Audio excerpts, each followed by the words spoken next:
Welcome, students. Welcome back to our YouTube channel Study Point. আমরা last ভিডিওতে বলেছিলাম যে নেক্সট ভিডিওতে এগ্রিকালচার ইমপ্লিমেন্টস এগুলো নিয়ে আলোচনা করব। তো আমাদের আজকের আলোচনাটা আমরা ফোকাস করছি এগ্রিকালচারাল ইমপ্লিমেন্টসের উপর, যেগুলোর ব্যবহার করা হয় কৃষিকাজের জন্য। Before sowing the seeds, it's necessary to break soil to the size of grains to get better yield. This is done with the help of various tools. The main tools used for this purpose are plug, hoe and cultivator. তাহলে বীজ বপনের আগে আমাদের মাটির ঢালাগুলোকে আরও ভেঙে গুঁড়িয়ে ফেলতে হবে,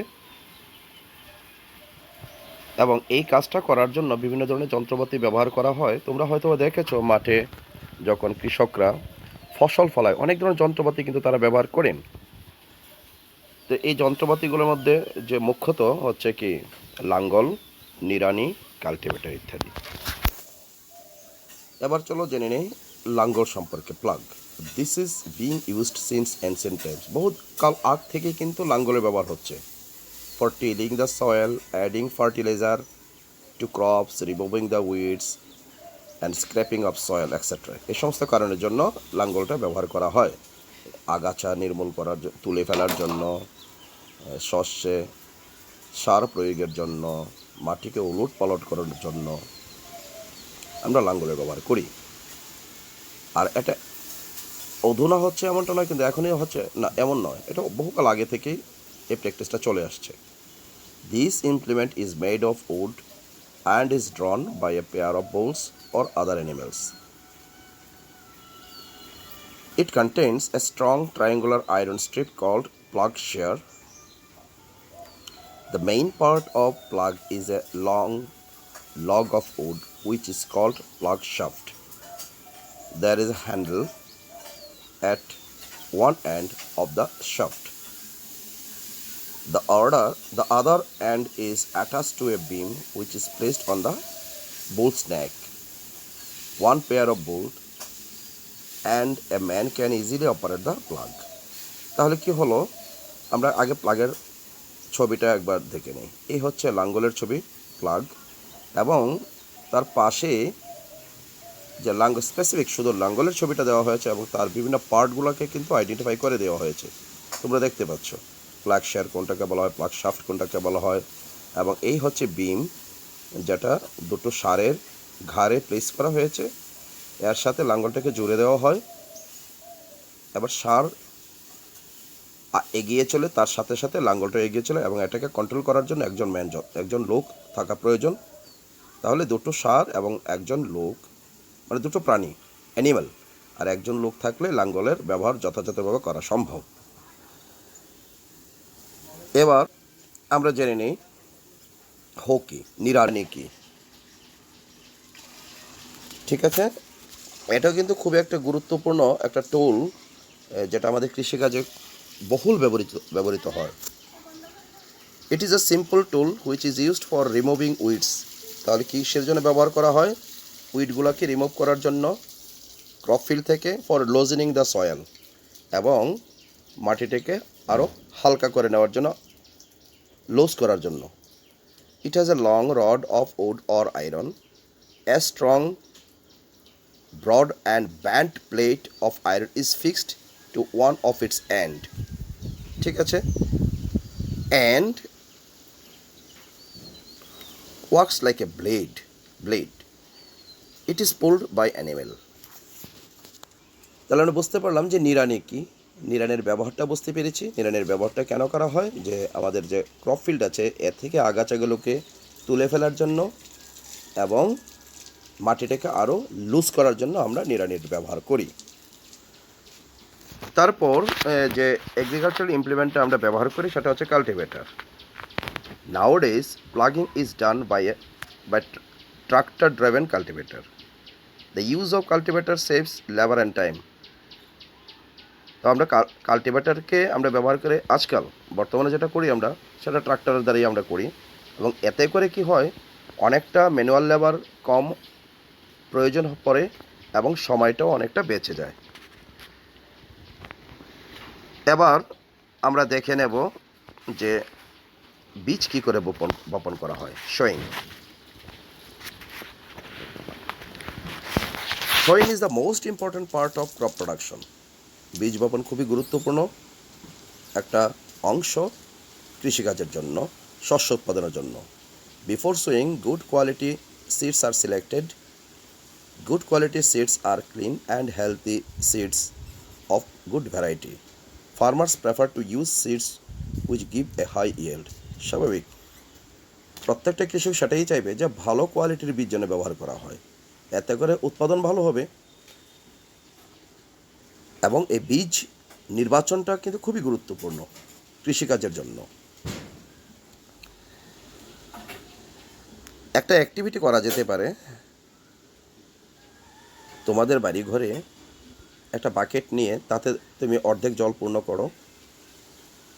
এবার এতে এক মুঠো ধানের বীজই ধরে নিলাম, তুমি ছেড়ে দাও এবং এটাকে একটা কাঠি দিয়ে, একটা স্টিক দিয়ে তুমি নাড়িয়ে নাও।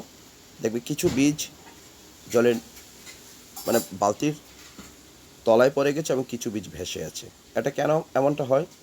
কারণ যে খারাপ বীজগুলো সেগুলো ফাঁকা থাকে এবং হালকা থাকে, এগুলো উপরে জলের উপর ভেসে ওঠে। কিন্তু হেলদিয়ার বীজগুলো হেভি থাকে, যে ভালো বীজগুলো সেগুলো জলের নিচে চলে গেল। তারপর আমরা কি করতে পারি? উপর থেকে যে খারাপ বীজগুলো যেগুলো ভেসেছে এগুলোকে আমরা সরিয়ে নিতে পারি। তাহলে আমরা এইভাবে কিন্তু পেয়ে যেতে পারি ভালো বীজগুলো। এবং কৃষকরা এই প্র্যাকটিসটাই করেন, তারা ভালো এবং খারাপ বীজগুলোকে বেছে নেওয়ার জন্য এই পদ্ধতিতে তারা কী করে একটা বড় পাত্রের মধ্যে বীজগুলোকে প্রথমত ছেড়ে দেয় এবং উপরে যে বীজগুলো ভেসে উঠলো সেই বীজগুলোকে তারা আলাদা করে নেয় এবং নিচের বীজগুলোকে তারা কৃষিকাজের জন্য ব্যবহার করে। তাহলে বুঝতে পারলাম যে বীজ আমরা কেন ভালো বীজ নির্বাচন করব এবং কিভাবে নির্বাচন করব। ঠিক আছে, এবার আমরা আলোচনা করব ট্র্যাডিশনাল টুল নিয়ে। The tool used traditionally for sowing seeds is shaped like a funnel. তো বীজ বপন করার জন্য প্রথাগতভাবে যে টুলটা ব্যবহার করা হয়ে আসছে সেটা হচ্ছে একটা ফানেলের মতো। The seeds are filled into the funnel. তাহলে ওই যে ফানেলের মতো অংশটা, এতে বীজগুলোকে ঢেলে দেওয়া হয়। তোমরা দেখতেই পাচ্ছ নিচের যে ছবিটা, এটা ফানেলের মতো অংশ আছে, এতে বীজগুলো ঢেলে দিচ্ছে। and passed down through 2 or 3 pipes having sharp end। এবং ঢেলে দেওয়ার পর এই বীজগুলা 2টো কিংবা 3টা পাইপ কানেক্ট করা থাকে এবং তার প্রান্তটা খুবই সূচালো থাকে। এই পাইপের মধ্য দিয়ে এগুলো নিচে চলে যায়। These ends pierce into the soil and place seeds there। তো এই পাইপের মধ্যে যে শেষ প্রান্তে যে ছোট্ট ছিদ্রগুলো থাকে তার মধ্যে দিয়ে বীজগুলো বেরিয়ে মাটির নিচে চলে যায়। এইভাবে ট্র্যাডিশনাল ওয়েতে আমরা বীজ বপন করে থাকি।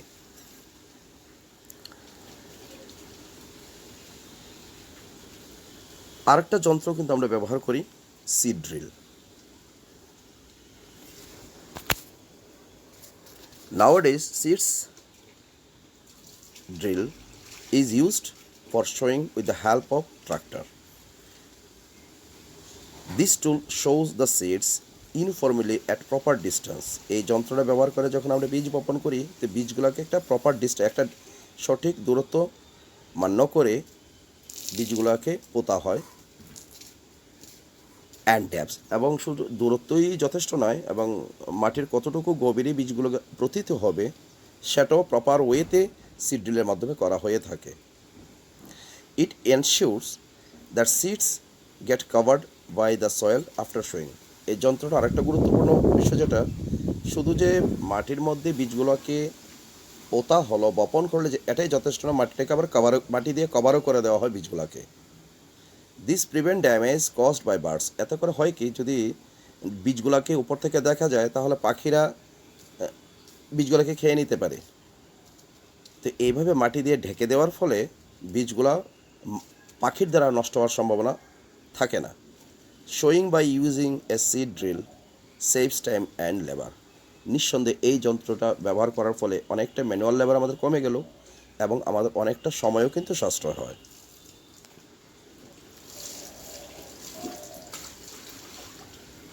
An appropriate distance between seeds is important to avoid overcrowding of plant. কেন দূরত্ব একটা নির্দিষ্ট দূরত্ব মেপে বীজ বপন করার মানেটা কি, কেন কাজটা করব? এটা এই কারণে করা হয় যেন ওভার ক্রাউডেড না হয়। একই জায়গায় অনেকগুলো প্লান্ট জন্ম নিল, তাহলে হবে কি প্লান্টগুলোর গ্রোথ কিন্তু সঠিকভাবে হবে না কিন্তু। তাই একটা দূরত্ব রেখে প্লান্টগুলোকে বীজগুলোকে বপন করা হয় যেন ওভার ক্রাউডি না হয় এবং প্রত্যেকটা প্লান্টের গ্রোথ যেন আমরা এনশিওর করতে পারি। This allow plants to gate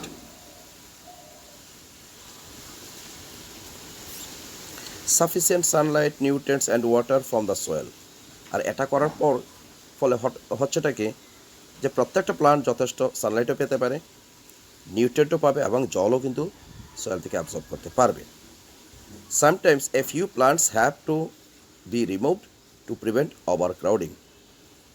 যদি এমনটা দেখা যায় যে একই জায়গায় অনেকগুলো বীজ বপন করা হয়ে গেছে, অনেকগুলো প্লান্টও সৃষ্টি হয়ে গেছে, তাহলেও কিন্তু প্লান্টগুলার সঠিক বৃদ্ধির জন্য আমরা এক্সট্রা প্লান্টগুলোকে তুলে ফেলব, সরিয়ে নেব। এই কারণে করব আমরা যেন এখানে ওভার ক্রাউডিংটাকে অ্যাভয়েড করা যায়। এটা উদ্দেশ্য একটাই, যেন প্লান্টের গ্রোথ আমরা এনশিওর করতে পারি। একই জায়গায় অনেকগুলো প্লান্ট যদি থাকে তো সবাই তো নিউট্রিয়েন্ট নেবে, সবাই তো জল নেবে, এতে করে কারোর বৃদ্ধি যথাযথ হবে না। তারপর যে ইম্পর্ট্যান্ট অংশটা সেটা হচ্ছে অ্যাডিং ম্যানিউর অ্যান্ড ফার্টিলাইজার। খুবই গুরুত্বপূর্ণ। আমরা জানি কৃষিকাজের জন্য সার প্রয়োগ করা। The substances which are added to the soil in the form of nutrients for the healthy growth of plants are called manure and fertilizers. তাহলে ম্যানিউর এবং ফার্টিলাইজার বলতে আমরা কী বুঝি? যে সমস্ত সাবস্টান্সকে সয়েলে অ্যাজ এ নিউট্রিয়েন্ট অ্যাড করা হয়। কেন করা হয়? যেন প্লান্টের হেলদি গ্রোথ হতে পারে। সেই সমস্ত সাবস্টান্সকে বলা হচ্ছে কি ম্যানিউর এবং fertiliser. Soil supplies mineral nutrients to the crop. These nutrients are essential for the growth of plant. In certain areas, তোমরা হয়তো দেখে থাকবে যে কোনো ফার্মার কি করে, the farmers grow crop after crop in the same field. The field is never left uncultivated or fallow. Imagine what happens to the nutrients. তোমরা হয়তো দেখেছো যে কোনো একটা ক্রপ ফিল্ডে কোনো একজন ফার্মার বারবার একই ক্রপ প্রডিউস করছে, তাহলে ওই ক্রপ ফিল্ডের কোনো একটা পার্টিকুলার নিউট্রিয়েন্ট যেটা বারবার সেম প্ল্যান্ট প্রডিউস করার পর যেটা অ্যাবজর্ব করেছে নিউট্রিয়েন্টটাকে বারবার, তো ওই ক্রপ ফিল্ডের তো পার্টিকুলার নিউট্রিয়েন্টের পরিমাণটা কমে গেল কিনা? The continuous growing of crops makes the soil poorer in certain nutrients. বুঝতেই পেরেছি যে একই ফিল্ডে যদি বারবার সেম প্ল্যান্ট প্রডিউস করা হয়, তাহলে এটা তো ক্রপ ফিল্ড থেকে কি করবে, সয়েল থেকে তো নিউট্রিয়েন্ট অ্যাবজর্ব করতে থাকবে, তো পার্টিকুলার নিউট্রিয়েন্টের পরিমাণ কিন্তু কমতেই থাকবে। এতে করে সয়েলের মধ্যে ওই পার্টিকুলার নিউট্রিয়েন্টের পরিমাণ অনেক কমে যায়। Therefore, farmers have to add manure to the field to replenish the soil with nutrients. এর জন্য ফার্মারকে কী করতে হবে, যে তাকে ম্যানিউর অ্যাড করতে হবে সয়েলে, যেন নিউট্রিয়েন্টটা আবার ফিরে আসে, নিউট্রিয়েন্ট এনরিচ সয়েল এনশিওর করার জন্য। This process is called manuring. Improper or insufficient manuring result in weak plants. যদি কোনো ক্রপ ফিল্ডে যদি নিউট্রিয়েন্টের পরিমাণ কম থাকে, তাহলে যে প্লান্ট গ্রো করবে তা কিন্তু হেলদি আর হবে না, কিন্তু একটা উইক হয়ে যাবে, তার গ্রোথও কিন্তু যথাযথ হবে না। Manure is an organic substance obtained from decomposition of plant or animal waste. Farmers dump plants and animal waste in pits at open place and allow it to decompose. তো আমরা বুঝতে পেরেছি যে ম্যানিউর যে অর্গানিক সাবস্টেন্স, এটাকে কী করে তৈরি করা হয়? থ্রু ডিকম্পোজিশন, প্লান্ট অথবা অ্যানিম্যাল ওয়েস্ট, এটাকে ডিকম্পোজ করেই ফিল্ডেই কিন্তু এটা তৈরি করা হয় এই ম্যানিউরটা। The decomposition is caused by some micro organism. এই ডিকম্পোজিশনের ক্ষেত্রে মাইক্রো অর্গানিজম যেগুলো সয়েলে থাকে, এগুলো কিন্তু ইম্পর্টেন্ট রোল প্লে করে কিন্তু ডিকম্পোজিশনের ক্ষেত্রে। The decomposed matter is used as organic manure. তাহলে আমরা বুঝতে পেরেছি যে অর্গানিক ম্যানিউরটা কী করে প্রডিউস করা হয় থ্রু ডিকম্পোজিশন, এবং ডিকম্পোজিশনের ক্ষেত্রে কে ইম্পর্টেন্ট রোল প্লে করে? নিঃসন্দেহে মাইক্রো অর্গানিজমস যেগুলো আছে সয়েলে।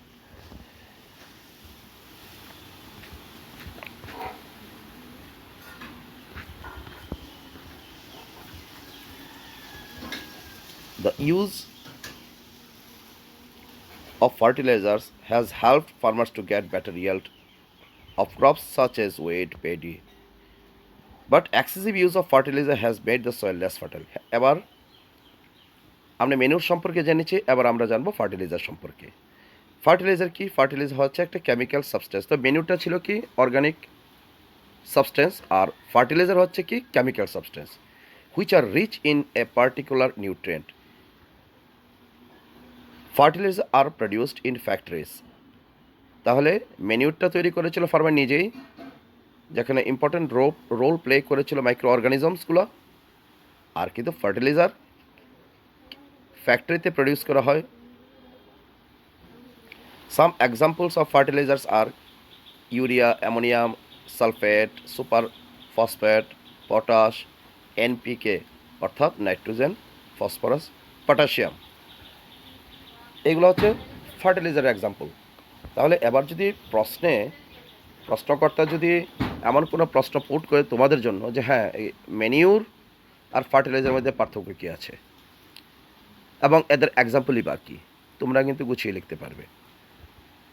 The use of fertilizer has help the farmers to get better yield of crops such as wheat, paddy etcetera. তো ফার্টিলাইজার ব্যবহার করলে ভালো উৎপাদন পাওয়া যায়, এটা আমরা জানি। But excessive use of fertilizer has made the soil less fertile. কিন্তু তার মানে এই না যথেচ্ছ পরিমাণে তুমি শুধু ফার্টিলাইজার ব্যবহার করেই যাবে, এতে করে কিন্তু সয়েলের ফার্টিলিটি কমে যায়। Fertilisers have also become a source of water pollution. এই ফার্টিলাইজার কিন্তু ওয়াটার পলিউশনের একটা কারণ হয়ে দাঁড়িয়েছে, কারণ ফার্মাররা যে ফার্টিলাইজার তার ক্রপ ফিল্ডে ইউজ করছে বৃষ্টির জলে কিংবা যে কোনোভাবে জলসেচের কারণে হতে পারে, ইরিগেশনের ফলেও হতে পারে। এই ফার্টিলাইজারগুলো কিন্তু জলের সাথে মিশে গিয়ে নদী, নালা, পুকুরে গিয়ে জমা হচ্ছে। এইভাবে আমাদের যে ওয়াটার বডিগুলা এগুলো কিন্তু দূষিত হয়ে যাচ্ছে due to fertilizer. Therefore, in order to maintain fertility of soil, we have to substitute fertilizers by organic manure or leave the field uncultivated in between two crops. The use of manure improves soil texture as well as its water retaining capacity. ম্যানিউরের কিন্তু অনেক গুরুত্ব আছে, কিন্তু manure অ্যাপ্লিকেশনের এটা সয়েলের টেক্সচারকে improve করে এবং জল ধারণ ক্ষমতা বৃদ্ধি করে। It replenish the soil with all nutrients. যে নিউট্রিয়েন্টগুলো কোনো একটা পার্টিকুলার ক্রপ ফিল্ড থেকে, সয়েল থেকে কমে গিয়েছিল বারবার একই প্রকার ক্রপ প্রডিউস করার ফলে, তো ম্যানিউর অ্যাপ্লিকেশনের পর কী হয়, সয়েলের সেই নিউট্রিয়েন্টগুলো আবার ফিরে আসে। Another method of replenishing the soil with nutrients is through crop rotation. This can be done by growing different crops alternately. আরেকটা পদ্ধতিতে কিন্তু মাটিতে নিউট্রিয়েন্ট ফিরিয়ে আনা যায়। সেটা কি? সেটা হচ্ছে একই ক্রপ ফিল্ডে বারবার উৎপাদন না করে এটাকে রোটেট করে দেওয়া। যে এই বছর একটা পার্টিকুলার ক্রপ আমি প্রডিউস করলাম, তো তার পরবর্তী ক্রপটা হবে অন্য ডিফারেন্ট টাইপের ক্রপ। ঠিক আছে? তো এইভাবে যদি আমরা চেঞ্জ করি তাহলে কিন্তু সয়েল আবার তার নিউট্রিয়েন্ট ফিরে পায়। আমরা এইভাবেও কাজটা করতে পারি এবং এই প্রসেসটাকে বলা হয় ক্রপ রোটেশন। ঠিক আছে? তাহলে আমাদের তার পরবর্তী যে ডিসকাশনটা হবে সেটা হচ্ছে difference between fertiliser and manure. এটা নিয়ে আমরা নেক্সট ভিডিওতে আলোচনা করব, কারণ ভিডিও ইতিমধ্যে অনেকটা বড় হয়ে গেছে। তো আমার সাজেশন থাকবে সবার প্রতি, যে কন্টেন্টটা নিয়ে তোমাদের সাথে আজকে আলোচনা হলো, তোমরা এই কন্টেন্টে আবার নিজেরা একবার গো থ্রু করো এবং পসিবল কোশ্চেন কী হতে পারে নিজেরা ফাইন্ড আউট করার চেষ্টা করো এবং তার পসিবল আনসার তাও নিজেরা ডেভেলপ করো। তাহলে তোমাদের লার্নিং যথাযথ হয়েছে আমরা ধরে নিতে পারি। তাহলে আমরা আজকে কী কী জানলাম, এগ্রিকালচার ইমপ্লিমেন্ট কী কী আছে যেটা আমাদের এগ্রিকালচার প্র্যাকটিস আমরা ব্যবহার করি সে সম্পর্কে জানলাম, এবং কোথায় কখন কিভাবে এগুলোর ব্যবহার করা হয় আমরা তাও জেনে নিলাম, এর বেনিফিটস কী তাও জানলাম, এবং আমরা ফার্টিলাইজার আর ম্যানিউর সম্পর্কে জানতে পেরেছি, ফার্টিলাইজারের এক্সাম্পল জানতে পেরেছি, ম্যানিউর কী করে, অর্গানিক সাবস্টান্স তো যেহেতু ম্যানিউর, এটা কী করে তৈরি করা হয় ডিকম্পোজিশনের মাধ্যমে আমরা সেই প্রসেসটা জানলাম, আমরা ক্রপ রোটেশন সম্পর্কেও জানতে পেরেছি। তো আশা করি ভিডিওটা তোমাদের ভালো লেগেছে। আমরা নেক্সট ভিডিওতে নেক্সট টপিক নিয়ে আলোচনা করব। এই আলোচনার উপর যদি তোমাদের কারোর কোনো প্রশ্ন কিছু থাকে তোমরা কমেন্ট বক্সে নিজেদের কমেন্ট দিয়ে দেবে। তো আমরা নেক্সট ভিডিও তৈরি করার সময় তোমাদের কমেন্টগুলোকে আমরা সামনে রেখে তার পরবর্তী ভিডিওটা আমরা আপলোড করব। তো একেবারে শেষ পর্যায়ে আমি সবাইকে অনুরোধ করতে চাই, যদি চ্যানেলটা এখনও কেউ সাবস্ক্রাইব করে না থাকো প্লিজ সাবস্ক্রাইব দ্য চ্যানেল এই ধরনের ভিডিও নিয়মিত পাওয়ার জন্য। Thank you once again.